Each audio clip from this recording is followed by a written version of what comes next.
Scotch whiskey, there are two main styles, peated and unpeated.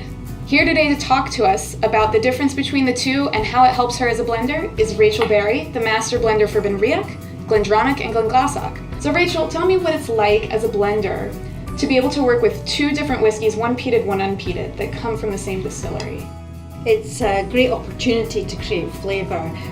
BenRiach is really quite unique in having peated stocks going right back to the 1970s. It was the first distillery in Speyside to distill batches of peated malt, and we have virtually an uninterrupted inventory going all the way back right up to the present day of both peated and unpeated. So it is a great opportunity to work with flavour, to create a range of different tastes, from sweet and fruity right through to smoky and almost barbecued in taste.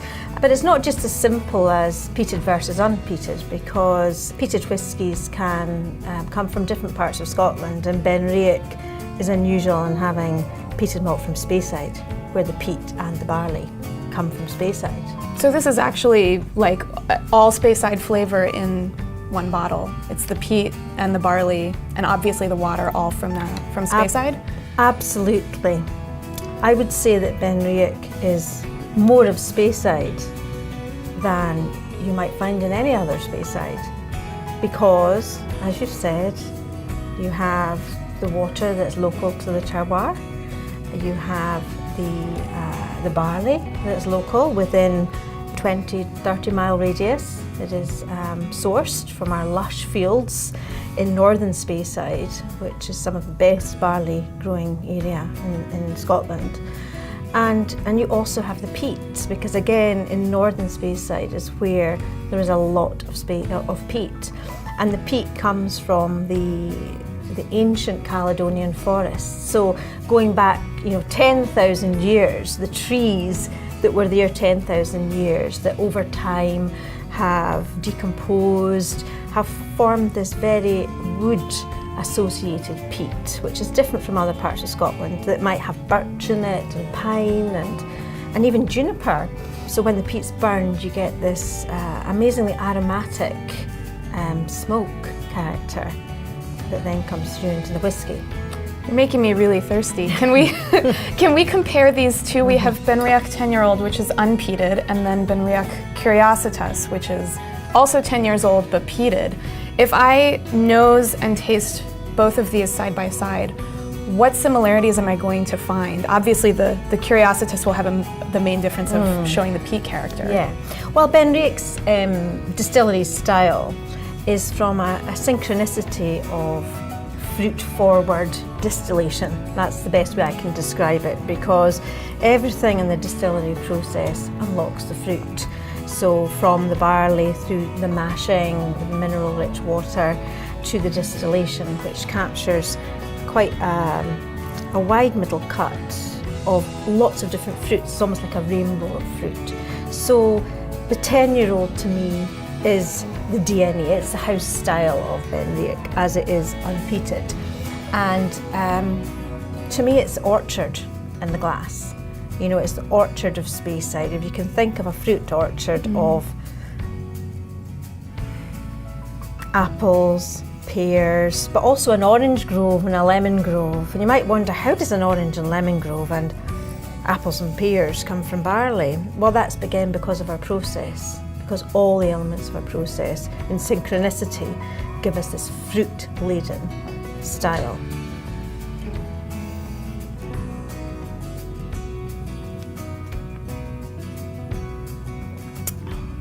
Wow, all that fruit on the nose is coming through in waves on the palate as well. Absolutely. And this is the beauty of BenRiach 10, because to me it's real alchemy in the glass, because we have the orchard fruits, but in addition to that we mature in 3 different cask types. So when I'm selecting the casks, I'll select bourbon casks and a proportion of sherry casks and some virgin oak casks, all in perfect harmony and synchronicity to give this taste that's perfectly balanced. So what do you think? I like it. I'm glad. This is a great introduction, I think, to as what you described as the terroir of BenRiach and of many other Speyside whiskies with this real synchronicity, like you were just saying. Yeah. But so will I get the same fruitiness even with the peated barley used in the Curiositas? I mean, if I... Well, when we create Curiositas, it's using the peated malted barley to infuse the Highland peat smoke into the spirit. But the same fruit has been fermented during the fermentation process. So you still get the apple orchard, but instead of being a fruity orchard, it becomes fruit in the forest.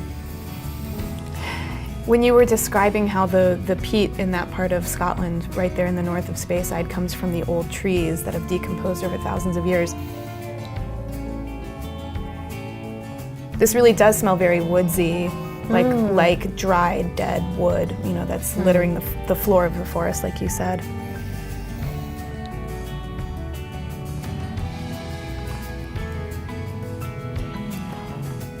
Oh, that is fantastic. It's clearly the same whiskey as the unpeated version.